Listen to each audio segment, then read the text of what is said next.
Don't fuck up. Don't fuck yourself. Hi, everybody. Welcome to the Rude Cooking School podcast. I'm your host, John Hauser III. And with me, looking like a true Orioles fan, is Saucy Soren Marquardt. Man, sorry, it's my work colors. You're orange as shit. What's up? Yeah, I know. Like the great pumpkin over there and shit. Mm-hmm. Yep.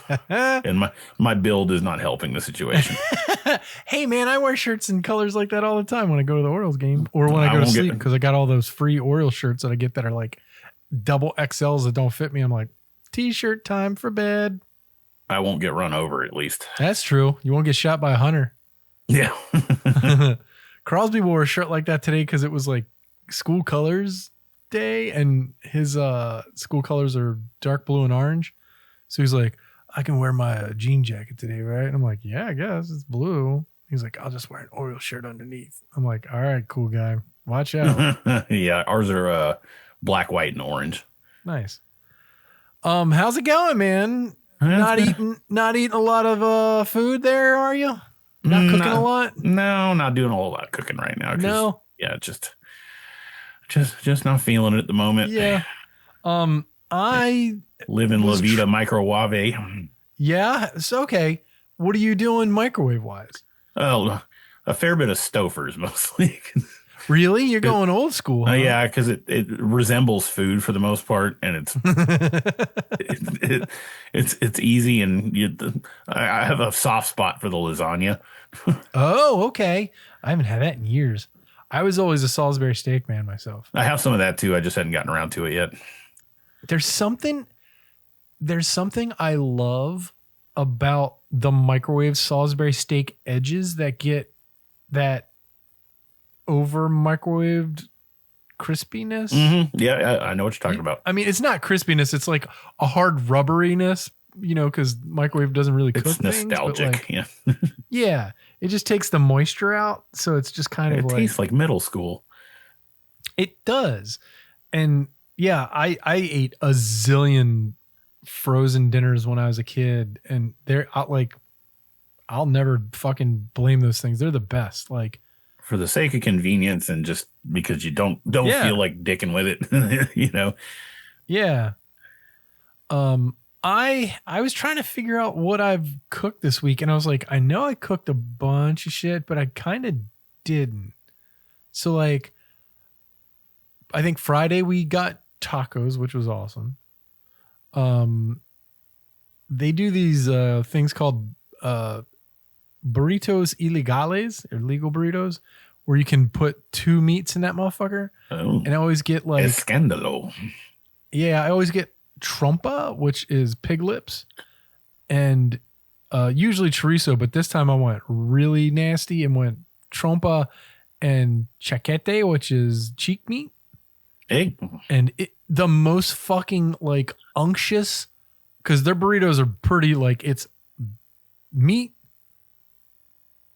rice, black beans, and then maybe some onion and cilantro on that motherfucker. Like, it's that, but they put a ton of meat in it. And dude, that meat is so fucking good. Have you ever had pig lip? I think we've had this conversation like a million. Not lip. I've had pig ear, but pig ear's chewy. Pig lip is like literally like just gelatin. Like, I mean, that's what they make guanciale out of, or that's cheek. Well, that's the cheek. That's the cheek. Yeah.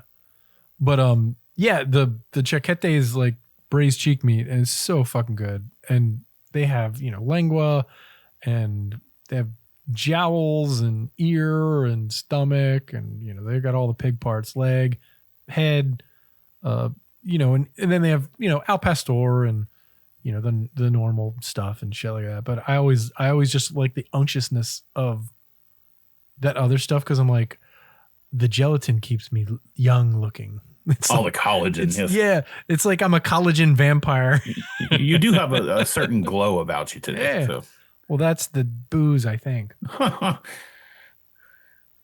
No, I'm always like, I'm looking at myself on Zoom right now. I'm like, could I be more red? Like, what the fuck? I just think that's how like I look now. I don't know. You're just a rosy fella. I am. My face matches my hair. But Saturday was my 18th wedding anniversary. So Leanne and I went out to dinner. We went to a local place called Midlina. It was really good. We got some grilled prawns as a starter with lemon and dill creme fraiche. Those were awesome. Sounds good. And then we got these pork belly lettuce wraps that were good, but needed something, because it literally was just like little cups of lettuce and then this really good glazed pork belly that was glazed in like a brown sugar and fish sauce reduction. So like the pork belly was really soft and delicious, but then glazed and kind of crisped up on the outside with this reduction. But it was just that in the lettuce, you know what I mean? So it wasn't sort of like a real basic som, right? But there wasn't anything. So like I'd had a few drinks by the end of it, and you know the chef came out. We started bullshitting, and I was like, you know what this dish needs? And he was like, what? Because I've been thinking it needs something too. I'm like, it needs like rice or something. I was like, you already got couscous, or I think it was like orzo. I was like, you got orzo in the menu. You could just use that. And he was like, no, rice is perfect. And I was like, yeah, just it needs something to soak up the sauce, because otherwise you're just eating meat and lettuce. You know what I mean? Like make a little thing out of it. Right. So he owes me money now is basically what I'm saying. No, he was super cool. Your consulting fee. Yeah, he was really nice. We'll be back there. He was a really nice guy. It's weird because the downstairs floors are like it's like a restaurant. And when we walked in, there was like a giant table of like 12, and then a giant table of 15 or 16. And then there's like a couple 2 tops and 4 tops, and then we had a little 2 top by ourselves. That was really nice. Leanna got some pretty rad, like smoked Manhattans and shit, where they bring you the in the box. Yeah, the smoke box and shit, and open up in front of you, and those are always fun. But they tasted good. I was a fancy boy. I was getting French 75s all night because I just jeez. So I just love the combination of gin and champagne. Like it's my favorite, and then a little bit of lemon juice, right? So plus I just like to feel like a little fancy lad, like pinky out. Well, yes, but it's clean. You know what I mean? So when you're drinking, it doesn't really interfere with much. And it's a good palate cleanser. We also got Leanna got for her entree. She got it's called Thor's Hammer. Oh, Thor's Hammer, a beef snake. Yeah, well, it's a short rib. Yeah, so bone and short rib, tomato jus, and then on top of herbed orzo with carrots and pearl onions. It was really good. Yeah, the down here they've gotten on the Thor's Hammer chain with the barbecue people, and it's usually it's a beef shank that's basically got half the bone exposed. I've seen those. It looks like the hammer on a whack-a-mole. Mm-hmm. Yeah, well, this would be like Thor's, like Mjolnir.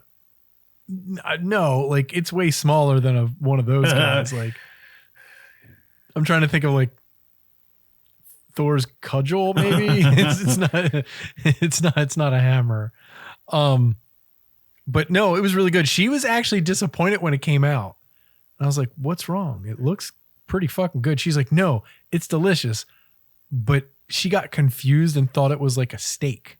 She was like, short rib's not a steak. And she didn't ask me. She just ordered it. I was like, no, short rib's not a steak. Because the server was like, okay, I don't think this is the way it goes. But like, if you need a temp, how do you want it? And Leanna was like, oh, I want it at medium rare. And I was kind of like, that's weird. Why is she asking about medium rare for a fucking short rib?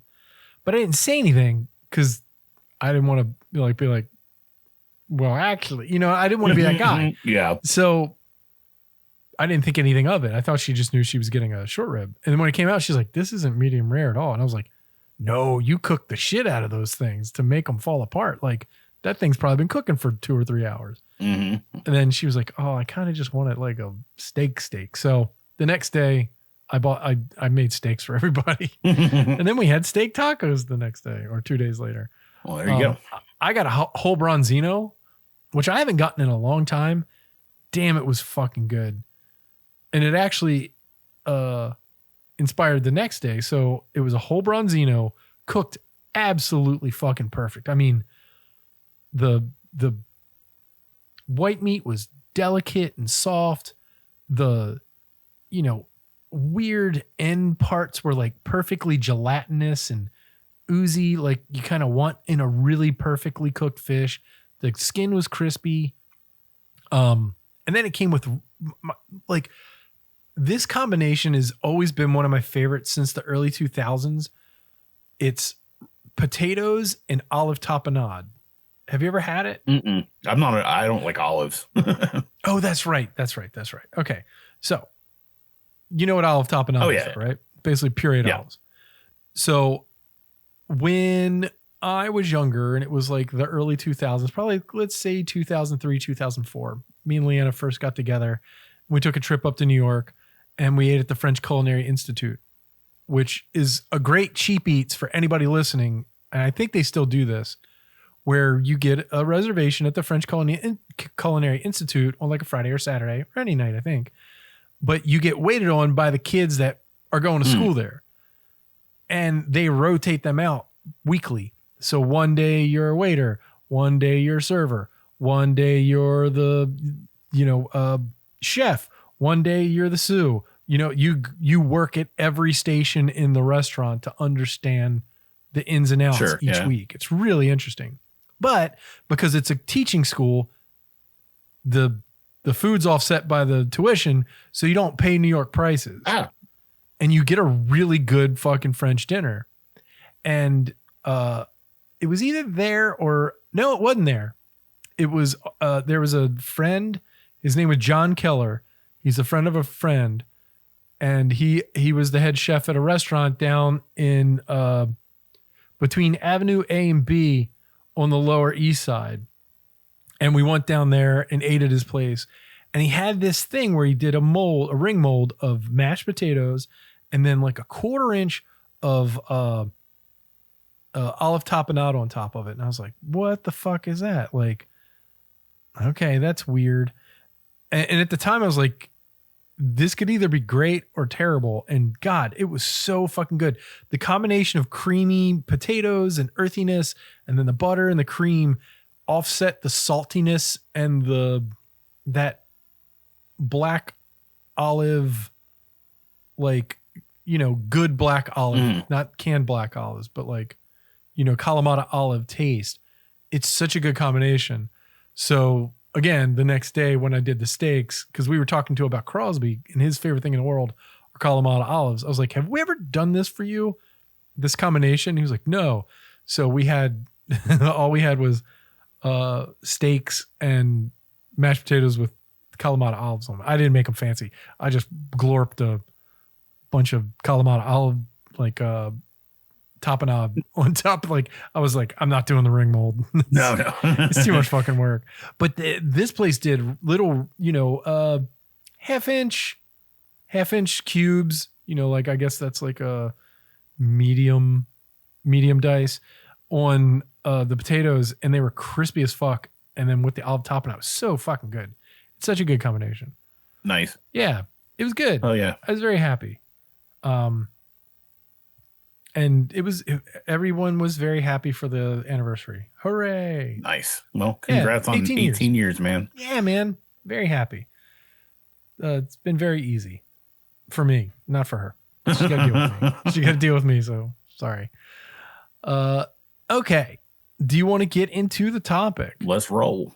And has everybody seen already? If you have looked at your podcast player, your podcast giver, your podcast, your provider, podcast pooper. There it is. Oh yeah. You have seen that we're talking about Fennel. So, do you like Fennel? I do, in moderation. Well, fennel seed in particular in moderation, because it can get a little overpowering. But what do you put it in? Like occasionally like pasta sauce and but mostly I just kind of encounter it in the wild and like, breads and stuff. And sausages. Yeah. But do you, there's a limit to how much, because it's pretty pungent in some applications. Yeah. So yeah. Have you ever ground it up to a powder and put it in stuff? I haven't. No, I've always just had seed. If you ground the seeds up into a powder, it's a really good, like, you can dust that on the stuff, and it's at the same time more delicate, but also more strong. So like if you just take a pinch of it and put that in your mouth of the powder, you're like, oh my God. But a light dusting over pasta is like really fucking nice. I can see that. Yeah. Have you ever had the plant? Oh yeah. Yeah. It's actually kind of hard to find around here without going to like specialty stores and stuff. It's not a real common thing at like the local grocery store, but I've made like fennel gratin with the bulb. Oh hell yeah, yeah, yeah. And many years ago, it was sort of polarizing in the house. I was a big fan of it, but not everybody was. We're a big fan of fennel. I did something with it, which inspired this episode 2 weeks ago, where I was doing a side I did some grilled chicken, and I wanted something like sort of, oh no, it's just baked chicken. It was just baked chicken with herbs and, crispy baked chicken thighs. And I wanted something to put the chicken thigh on as a base that was like, you could cut the chicken into and eat together, like just a regular side, but something that went together. And I did it was like white beans with a base of vegetables that was onion, cherry tomatoes, fennel, and I think it was celery to offset the, combine with the fennel. And, you kind of saute those down and then hit it with herbs. I think I did dill and I did the fennel fronds. And I also chopped up the whole thing. I chopped up the bulbs and the stalk. Gotcha. And I started the stalk and the bulbs at the same time because the stalks take a longer time to cook because they're so fibrous. Right. Kind of woody. But once they break down, they're just basically like they turn into a sauce almost. It's almost like rhubarb, where rhubarb is like really hard and then you cook it and it's just paste. You know what I'm saying? Yeah. And the fibrousness kind of goes away. And then after the veg was soft, then I hit it with the beans. And then at the end, I mounted it with parm. Nice. And dude, it was so fucking good. Because I'm a sucker for damn good to me. I'm a sucker for white bean anything. Like I'm insanely in love with white beans. Yeah, when they're cooked right, the texture is just unmatched. Right. And even canned ones, right? And one thing that I hate about every fucking recipe that I read, they're like, wash your beans. I'm like, no, fucking put that unctuous, delicious bean juice in there because it gives that more of that like the silky. Yeah, that like weird quicksandy, like Newtonian fluid. You know what I mean? Yeah. Like it's not a liquid, it's not a solid, but it works all together. But the mouthfeel, right? Because if you just did stock, then you got like a low grade soup. Yeah. You know what I mean? Where this is like, it's all viscous and together. That's the same thing when I make a recipe that calls for like, say, like black beans. Like, and I use like a canned black bean. They're like, rinse them off. I'm like, fuck you. Yeah, no, every time I'm that's like, no. a lot of flavor. I don't give a fuck if it makes it, and I don't care if it makes the dish look bad because that's really most of the times what they want to do is they're just like, oh, makes well, it prettier. The liquid's kind of black. Yeah, the black liquid kind of fucks up the dish look, but I'm like, So much flavor in that. I laugh at them in Squid Ink. But yeah, so yeah, huge fan. Like I loved it. I love it thinly shaved in salads. I like it just like sometimes I'll do the way I do radishes and just chop it into small pieces and then olive oil and salt and pepper and then just put it in like a small ceramic container and put that in the oven at like 425 and then just roast the shit out Dude, of it. you changed my fucking world when you told me about the roasted radish thing. So good, right? And it's so simple.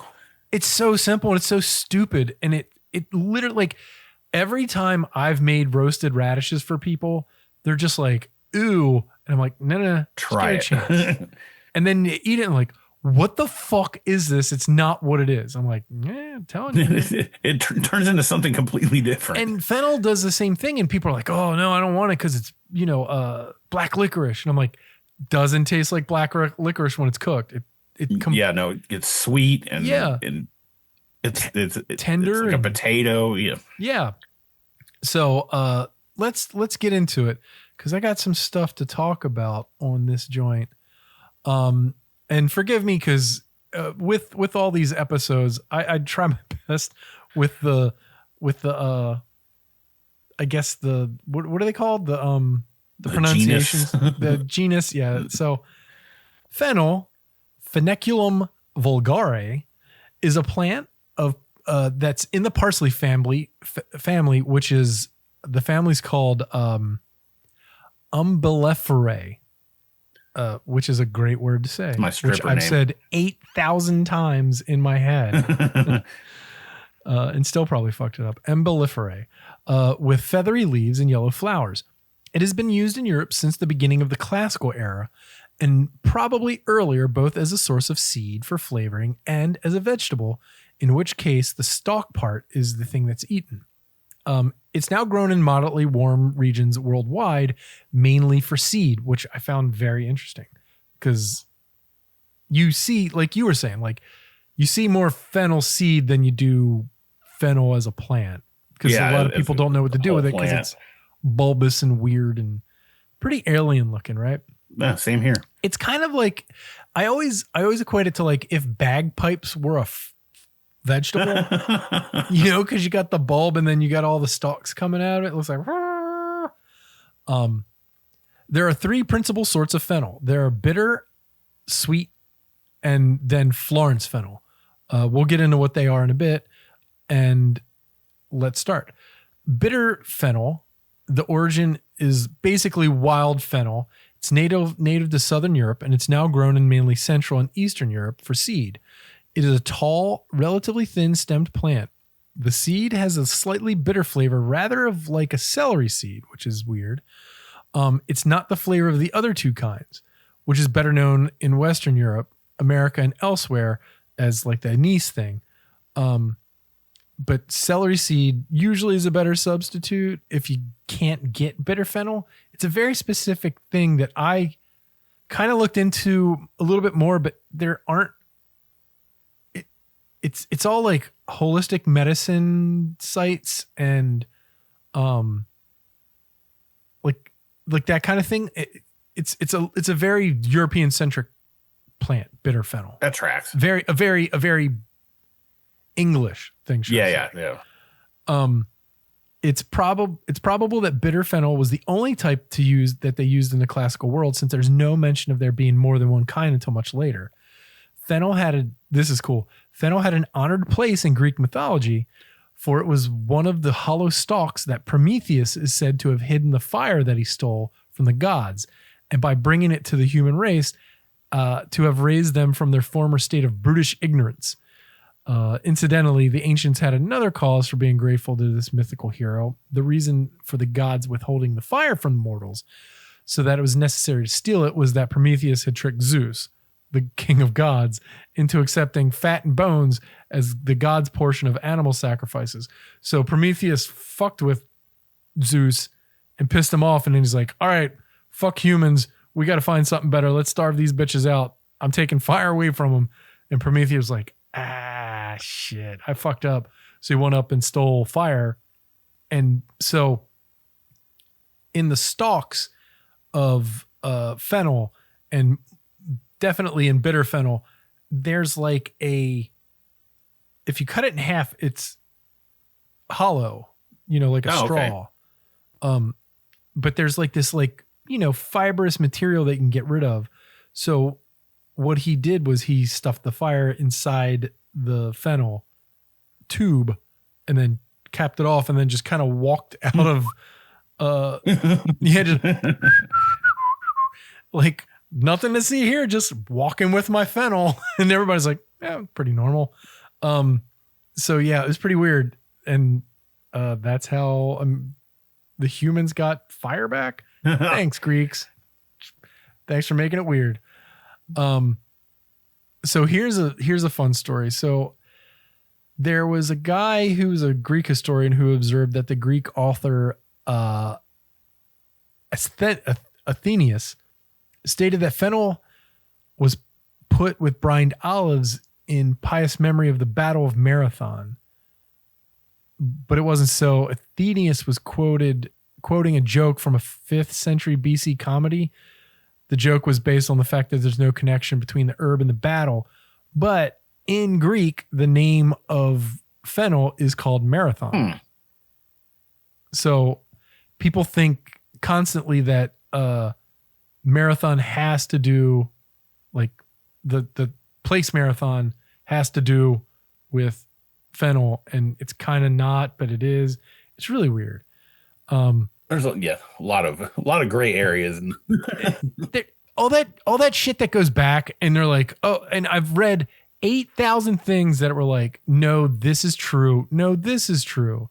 But I believe Sporari is his name, who believes that it was just Athenaeus joking about this thing. Like, I don't know why he decided to joke. Please take my fennel. Yeah.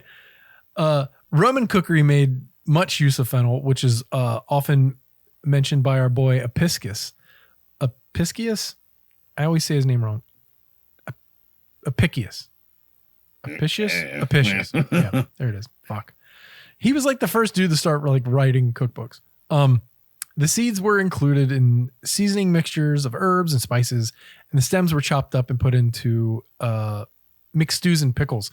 One thing I have been seeing a lot of where I'm like, ooh, pickled fennel stalks. It sounds really good. So then we have bitter fennel, which is then we get next to sweet fennel, which is first distinguished in an edict by Charlemagne in the 9th century, ordering it to be grown in the south of France. Presumably,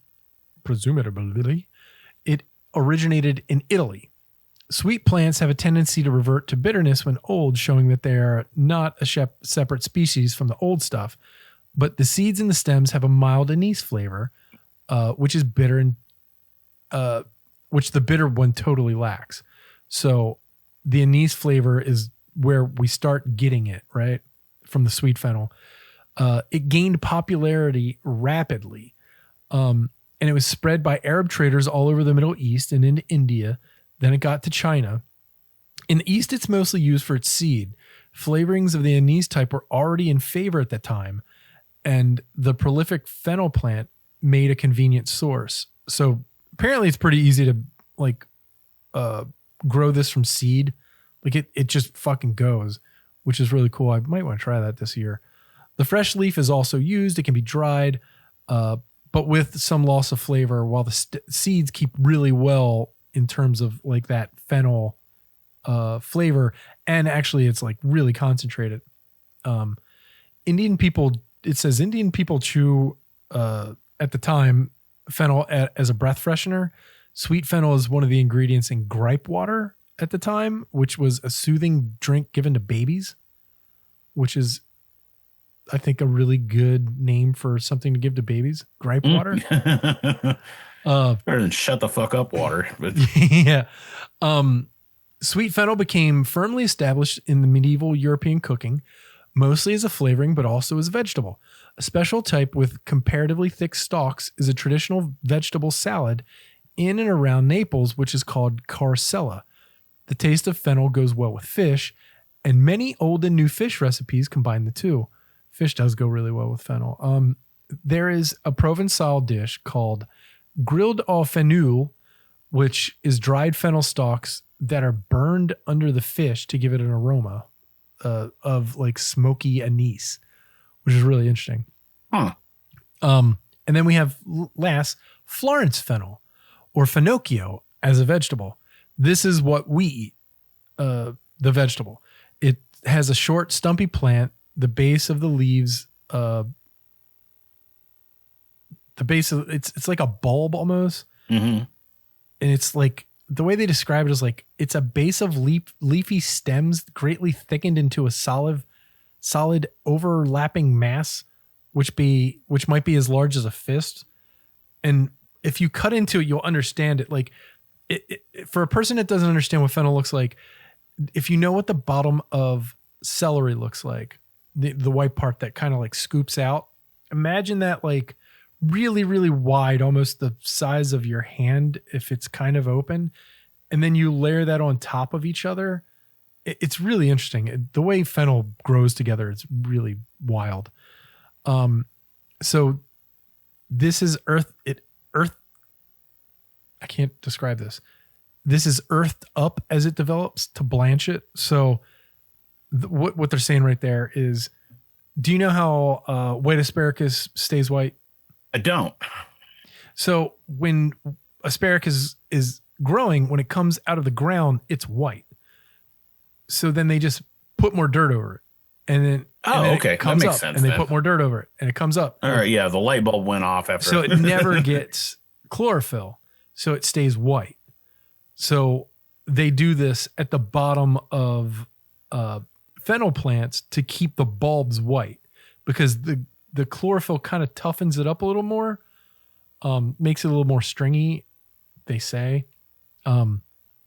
But it's often eaten raw and thinly sliced because it is so like naturally thick.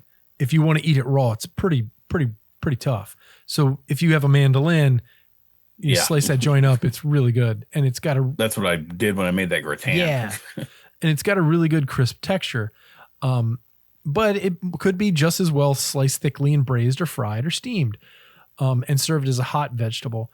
Either way, it has a delicate anise flavor. And then the name Finocchio is simply the general Italian word for fennel, but has been used in countries to distinguish the special type, which was developed in Italy in the 17th century. So this is where we take our break. Boo, boo, boo, boo, boo. No. And so here's I have some fun facts about fennel. I'm going to go through some of these. I got like 30 of them, but I'm not going to say all of them. Some fen facts. Yeah, some fen facts. God damn it, Soren. 2 days in a row, buddy. Tell him what you said to me yesterday. You told me what the topic was going to be, and I said that sounds like fen. Yeah. And then you gave me a thumbs down. Because it's a terrible joke. I also laughed. Yeah. Fucking bastard. I was just like, son of a bitch. Why didn't I think of that? Fen for the whole family. Yeah. Anyway, the wild form of fennel, which is not actually fennel, but they call it wild fennel because it looks like it, can be up to 8 feet tall. And taller. We'll get into some other stuff. So when we were talking at the top of umbelliferae, umbelliferaes are like parsleys, and like, do you know when you see like a plant that goes up and then it has the shoot is pretty thin, but then it blooms into like an umbrella of little flowers. Like broccoli. It literally looks like an umbrella. You know what I'm talking about? Yeah. Yeah, those are umbelliferae. Umbelliferae. Sorry, I said that backwards. So like there's a whole bunch of different stuff that is in the family of this. So like carrots and parsley and other things. It's really interesting. Let me see. So the compound leaves are extremely fine and feathery, almost like threads. Like they're really fine. They're like, I'll They're say like it. tentacles. I'm not afraid to say it. I like to just brush it on my face sometimes because it's just so fine and just, and it's really weird. I get it, but sometimes like it's just a sensory thing that I'm just like, oh, that feels good. Sir, you're gonna have to leave the store. Okay, fine. So you have seen me there. You have seen me at the store, is what you're saying. The name fennel can be traced back to the Latin word feniculum, a diminutive of phenum, which means hay because of the hay-like appearance of its dry leaves. We did the Prometheus thing. So we did the fennel thing, the sweet and all that stuff. Florence Night and Fennel. So fennel has a wide range. I mean, and it makes sense because of the anise flavor. I could see why people thought it was like medicine, because most people are like, this tastes like shit. And they're like, well, it's good for you. Because most people don't like black licorice flavor, right? Ancient Greeks and Romans used fennel for medicine and insect repellent. For example, ancient Egyptians used it medicinally, but also as food. And its use spread to Asia and Africa a long time before modern times. In China, it was used to treat snake bites. During medieval times, Europeans used to hang it from doorways to keep out evil spirits. This is fucking crazy. Today, fennel oil helps cure nausea, vomiting, and seizures. Is also known to be an antioxidant, an antimicrobial, an antispasmodic, and to stimulate gastrointestinal motility. Basically, but you got to do it in, like, fennel oil is very, very volatile, and like 1 ounce of it will make you instantly vomit. Oh, that's fun. Yeah. So like if you take it in little drips, it helps you go the other way. But it also it's supposed to help, calm your stomach and shit. Gotta microdose it. Yeah, exactly. A lot of people that would do hunger strikes would chew on fennel seeds to stave off hunger. So like hunger strikes and a lot of Christians during Lent would do it. And back in the day, people would chew fennel seed to curb their hunger pains when they were trying to lose weight, which is really interesting. Yeah, if I'm not mistaken, like in some places in India, they have this little, like, it's like a street food thing. It's sort of a post-meal digestive thing. Take a betel leaf and they put spices and different things on it and fennel seed and these little sweet. They almost look like ice cream sprinkles, but I think they're candy coated fennel seeds. And cool. You wrap it up and you just chew on it after you have a big meal, and it's supposed to help with your digestion. That's awesome. So we talked about wild fennel being 8 feet. There's also giant fennel, which is not a true fennel. This is a different species from the different genus. It's Ferula rather than Feniculum. Although it does look like a huge fennel plant, it can reach 15 feet tall. It's a coarse thug of a plant with a pungent, repulsive smell. Wow, they called this fucking plant a thug. It's almost never grown in gardens, and it's not considered a culinary herb. It grows wild in the Mediterranean. And I would love to smell how pungent it is. That's pretty wild. You can easily grow your own fennel from seed. Sow the seed directly in the ground in spring when the ground is warm, and thin plants 12 to 18 inches will start up, or start it indoors at 4 to 6 weeks before the last frost. Use peat pots as the roots are fragile and should not be disturbed. You can also divide mature fennel plants to split them, but they don't really recommend it because they're so delicate. The city of Funchal, the capital of Madeira in Spain, gets its name from the Portuguese name for the wild fennel plant that was there, called Funco. That's that's where they get the pops from, I guess. Funkle is also the guy who comes to Thanksgiving and gets drunk Hey, and I'm tells Uncle dirty Funkle. jokes.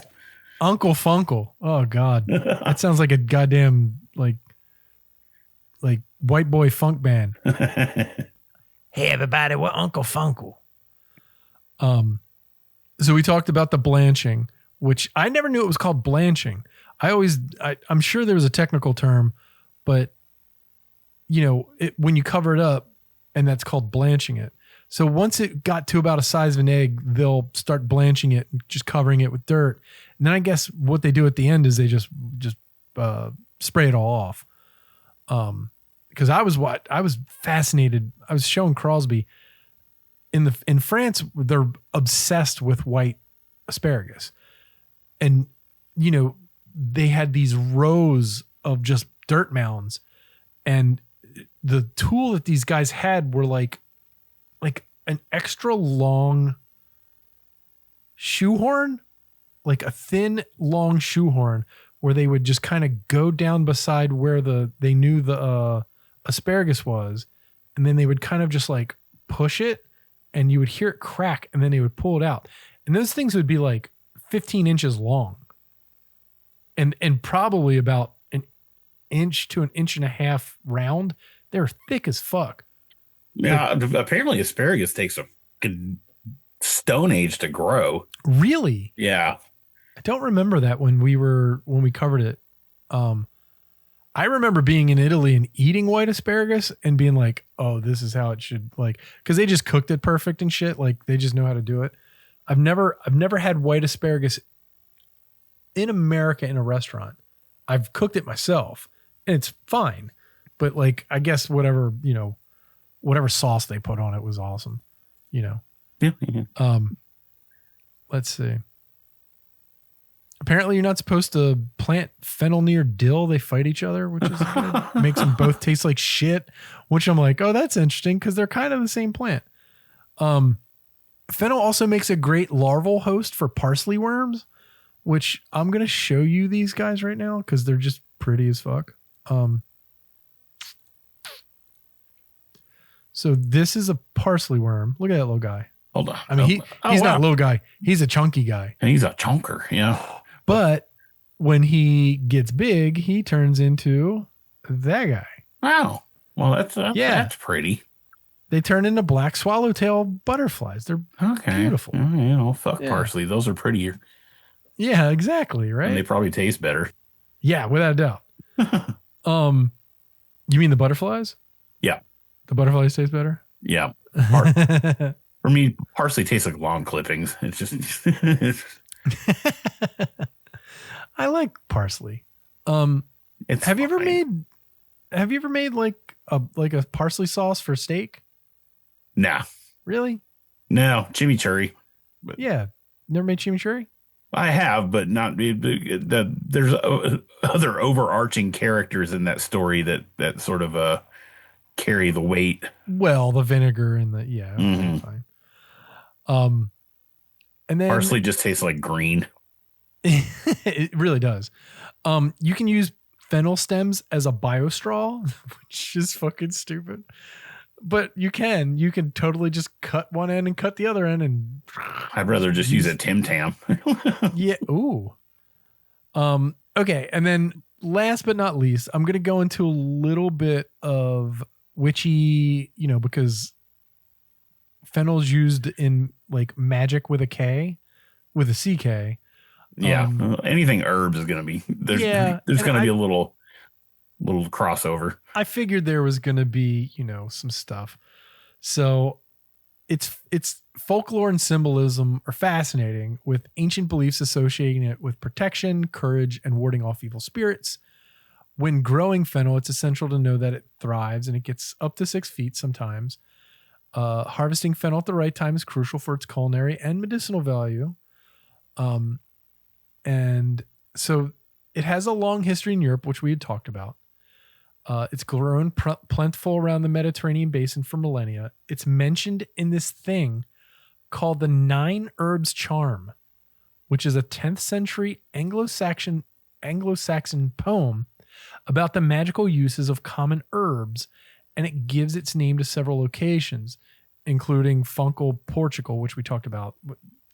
I said Spain, but it's Portugal. I'm sorry. And Marathon, Greece.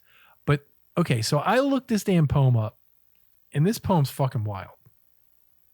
It's really long, but it gets really fucking cool at the end.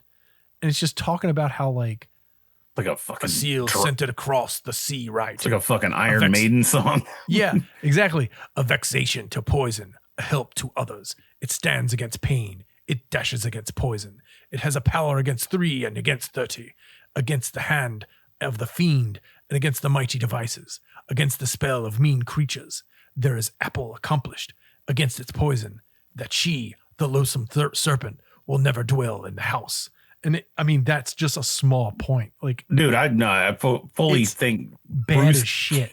Bruce Dickinson needs to fucking read that poem or sing it. It starts, remember, mugwort, what they've made known. Like, you're like, what the fuck? What you arranged at the great proclamation. You were called Ona, the oldest of herbs. You have the power against 3, against 30. You have the power against poison, and again, contagion. You have the power against the loathsome foe roving through the land, which they think is plague at the time. And then it just goes on. Mugwort was the first one. Platago, which I've never heard of. Nettles, betony, chamomile, thyme, fennel. Yeah, those are the 9. 1, 2, 3, 4, 5, 6. Yeah. Crab apple. Like, it's crazy. It's a really cool, like, if you want to look up something fucking super metal, the 9 herbs charm, because it's weird because they think it's older than Christianity, but it got, as all things, it got kind of like put into Christian. So there's like references to Christ at the end. That's like the fucking rhyme of the Ancient Mariner, dude. Dude, here, hold on. I'm just going to let you look at it for a second. Like, it's pretty fucking long. Like, it took me a while. It's not super long. So it starts here, right? You see it? Do now. Yeah. And it just keeps going. That sounds like an Iron Maiden song. Yeah. I alone know a running stream, and the 9 adders beware of it. May all the weeds spring up from the roots, the seas slip apart, all salt water, when I blow this poison from you. So what this was used for, majorly, was a poem to recite over people's bodies when they were poisoned, which is fucking super rad. That's also pretty fucking metal. Yeah. So it was a 10th century Anglo-Saxon poem about the uses of common herbs, and it was to say over people as they were basically poisoned to try to get the poison out of them. So we'll talk you down from this. Yeah, I'll get you through it, man. It's all right. Our boy Pliny the Elder mentioned fennel in his natural history because of course he did. He used it. He said it improved your eyesight. At least it wasn't, having to wrap your hair in something and put dog piss on it, because that's kind of what he did. Longfellow talked about it. A lot of people talked about it. It's got a lot of symbolism, protection, purification, luck and prosperity, spiritual communication. I'm going to leave you with this. In some traditions, fennel is believed to enhance psychic abilities and its aid in spiritual communication.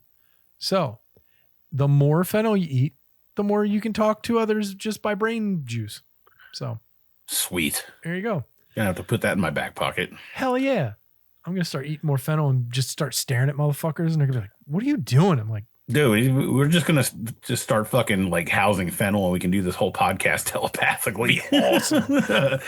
What's wrong with those two guys? That's going to suck for the listeners, but yeah. It's just you and I staring at each other over Zoom, just eyes getting wider and wider, more knowing. Yeah. Do you understand? Yeah, I understand.